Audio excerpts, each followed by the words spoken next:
আচ্ছা, সিলেট বোর্ডের আজকে পদার্থবিজ্ঞান দ্বিতীয় পত্রের খ সেটের যে এমসিকিউ সমাধান এটা আজকে দিচ্ছি তোমাদের। দেখো, 1-এর হবে গ নম্বর, 2-এর ঘ নম্বর, 3-এর খ, 4-এর খ নম্বর, 5-এর ঘ নম্বর, এরপরে 6-এর দেখো ঘ নম্বর, 7 নম্বরে আসো 7-এর গ, 8-এর ক, 9-এর হবে খ নম্বর, 10-এরও ক নম্বর।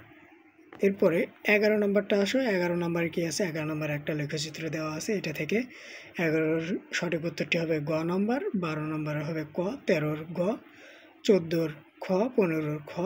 এরপর 16 নম্বরটা এখানে একটা বর্তনী দেওয়া আছে, 16 নম্বরে হবে ক।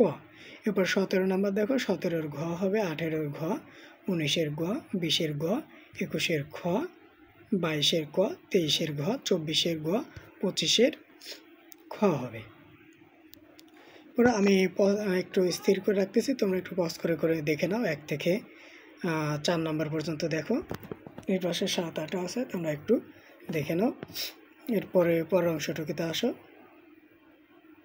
তো এই ছিল প্রথম পৃষ্ঠা। এরপরে দ্বিতীয় পৃষ্ঠায় আসো। দ্বিতীয় পৃষ্ঠায় কি আছে দেখো, দ্বিতীয় পৃষ্ঠায় এখানে এই উপরের এই কয়েকটা দেখে নাও। এরপরে নিচে যাচ্ছি, তোমরা একটু পজ করে দেখে নাও। এরপর নিচের অংশটুকুতে আসো, নিচের অংশে এগুলো তোমরা একটু পজ করে দেখে নাও। এরপরে এই শেষের অংশটুকু। তো ধন্যবাদ সকলকে। অবশ্যই ভিডিওটাতে লাইক করে দিবা আর চ্যানেলটাকে অবশ্যই কিন্তু একটু সাবস্ক্রাইব করে দিবা।